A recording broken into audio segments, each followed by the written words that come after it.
हमारे अर्थ का सन के चारों ओर रिवॉल्यूशन और इसका अपने एक्सिस पे झुकाव सोलिस्टिस और इक्विनॉक्स जैसी दो इम्पॉर्टेंट इवेंट्स को जन्म देती हैं। ये events across the globe seasons के चेंज होने और डे और नाइट के लेंथ को अफेक्ट करती है। सोलिस्टिस वर्ष में 2 बार देखने को मिलती है, 21 जून और 21 दिसंबर को। सेम कंडीशन इक्विनॉक्स के साथ भी है। यह भी साल में 2 बार देखने को मिलता है, लगभग 20 या 21 मार्च और 22 या 23 सितंबर को। तो चलिए देखते हैं। हम बोल सकते हैं कि जो हम सीजनल चेंजेस देखते हैं उसका कारण जो होता है वो होता है क्या कि अर्थ जो है वो सन के चारों ओर जो रिवॉल्यूशन करती है, साथ ही हमारे अर्थ का जो टिल्टेशन है उसके कारण सीजनल चेंजेस देखने को मिलता है। जैसे कभी अगर स्प्रिंग आ गया या फिर कभी विंटर्स आ गए, तो इसका कारण यही है। ठीक है, तो अगर इसको देखें कि हमने यहाँ पे 2 वर्ड्स मेंशन किया, एक तो किया सोलिस्टिस और एक इक्विनॉक्स।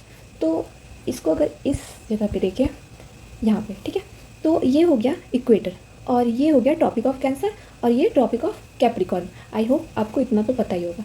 अब क्या है कि सन जो है यहाँ पे है, यहाँ पे है, ये जो है ये टाइम हो गया हमारा 21 मार्च। ठीक है, तो 21 मार्च जिसको कि बोला जाता है स्प्रिंग इक्विनॉक्स।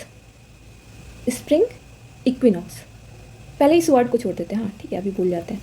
अभी हम देखते हैं कि अभी 21 मार्च है, तो सन जो है ये बिल्कुल एकदम बोल सकते हैं इक्वेटर के बिल्कुल सर पे है। ठीक है, अब क्या है कि धीरे धीरे जब अर्थ जो है मतलब अर्थ जो है सन के चारों ओर घूम रही है, तो एक टाइम ऐसा आएगा कि ये अर्थ जो है वो यहाँ से फिर पहुँच जाएगी यहाँ पे। ठीक है, तो जो ये वाला जो टाइम होगा वो होगा 21 जून। ठीक है, फिर क्या होगा, फिर इसी रिवॉल्यूशन के कारण ये जो सन है फिर से यहाँ पे आ जाएगा। ठीक है, तो ये जो टाइम है ये हो जाएगा 22 या फिर 23 सितंबर। फिर क्या होगा कि फिर धीरे धीरे ये यहाँ पे आ जाएगा। ठीक है, और ये जो टाइम होगा ये होगा 21 दिसंबर या 22 दिसंबर। अब यहाँ पे देखा हमने कि ये जो हमारा अर्थ है 2 बार जो है वो इक्वेटर पे 2 बार मतलब इक्वेटर पे उसका जो लाइट है सेम मतलब ये पे पड़ रहा है, बिल्कुल हेड पे पड़ रहा है। ठीक है, और यहाँ पे देख सकते हैं कि एक टाइम ऐसा आया जो हमारा जो सन है वो क्या हुआ कि ट्रॉपिक ऑफ कैंसर पे उसका जो सन रेज है वो डायरेक्ट पड़ रहा है, और वो कौन सा टाइम हो गया 21 जून। फिर क्या हुआ कि 22 या 23 सितंबर को अगेन फिर से क्या हो गया कि ये सन रेज जो है इक्वली ट्रॉपिक ऑफ कैंसर पे भी पड़ रहा है और ट्रॉपिक ऑफ कैप्रिकॉर्न पे भी पड़ रहा है। फिर जब दिसंबर का टाइम आया तो फिर यहाँ पे सन आ गया, तो क्या हो गया कि अब ट्रॉपिक ऑफ कैप्रिकॉर्न पे जो है वो सन रेज डायरेक्ट पड़ रहा है और ट्रॉपिक ऑफ कैंसर से सबसे दूर हो गया। ठीक है, तो इसी को टर्म्स में बोला गया है कि जो जैसे कि हमने पहला देखा 21 मार्च, इसको बोला गया स्प्रिंग इक्विनॉक्स। स्प्रिंग इक्विनॉक्स, ठीक है। इस इक्विनॉक्स क्यों वर्ड दिया गया, क्योंकि यहाँ पे ये इक्वल मतलब साउंड कर रहा है, तो उसी वर्ड से बना हुआ है। मतलब इक्वली सन का रेज जो है वो दोनों साइड, मतलब नॉर्दर्न हेमिस्फीयर ये हो गया और ये हो गया सदर्न हेमिस्फीयर, तो दोनों हेमिस्फीयर में जो सन रेज है वो इक्वली डिस्ट्रीब्यूट होकर पड़ रहा है। ठीक है, तो इसको नाम दिया गया स्प्रिंग इक्विनॉक्स। ठीक है, फिर क्या हो गया कि जब यहाँ पे आया 21 मार्च को हो गया स्प्रिंग इक्विनॉक्स, और जब 21 जून को आया तो ये चूँकि यहाँ पे ट्रॉपिक ऑफ कैंसर या नदर्न हेमिस्फीयर में जो समर का सीज़न आ गया। ठीक है, तो उसको बोलेंगे समर सॉलिस्टिस। ठीक है, समर सॉलिस्टिस। और वही जब फिर से अगेन यहाँ पे आया तो फिर यहाँ पे एक क्या हो गया, मतलब सितंबर में फिर से इक्वली डिस्ट्रीब्यूशन फिर से हो गया रेज का, तो इसको बोलेंगे ऑटमन इक्विनॉक्स। ठीक है, तो इक्विनॉक्स 2 बार देखने को मिला, और अगेन जब ये सन जो है वो नीचे आ गया, मतलब ट्रॉपिक ऑफ कैंसर पे जब यहाँ पे सनरेज डायरेक्ट पड़ रहा है, तो नदर्न हेमिस्फीयर में तब क्या हो जाएगा, विंटर सीजन हो जाएगा, और यहाँ पे हो जाएगा क्या, समर सीजन, और इसी को फिर बोला जाता है विंटर सॉलिस्टिस। ठीक है, विंटर सॉलिस्टिस। तो आई होप ये वर्ड्स क्लियर हो गया होगा।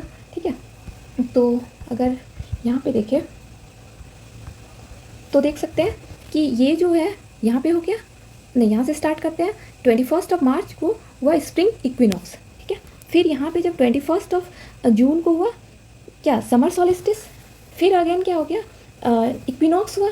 ठीक है, फिर क्या हो गया विंटर सॉलिस्टिस।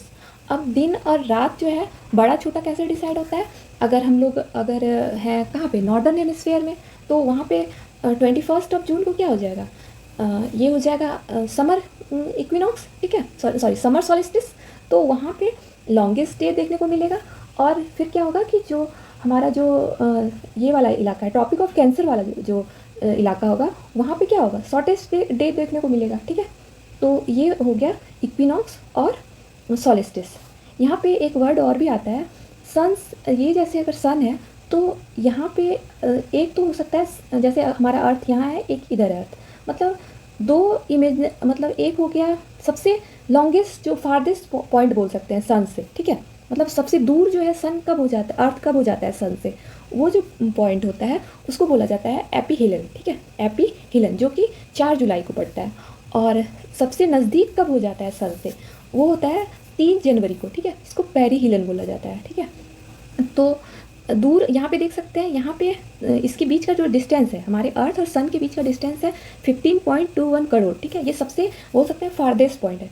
लेकिन चूँकि हमारा जो अर्थ का जो ये रोटेशन या रिवॉल्यूशन का जो पाथ है वो क्या है, इलिप्टिकल है, तो सेम डिस्टेंस नहीं कवर करता है। और एक समय में जो सबसे नज़दीक जब आ जाता है तो वो जो डिस्टेंस है वो है 14.70 करोड़, ठीक है, जिसको पेरिहिलन बोला जाता है। और ये 3 जनवरी को होता है।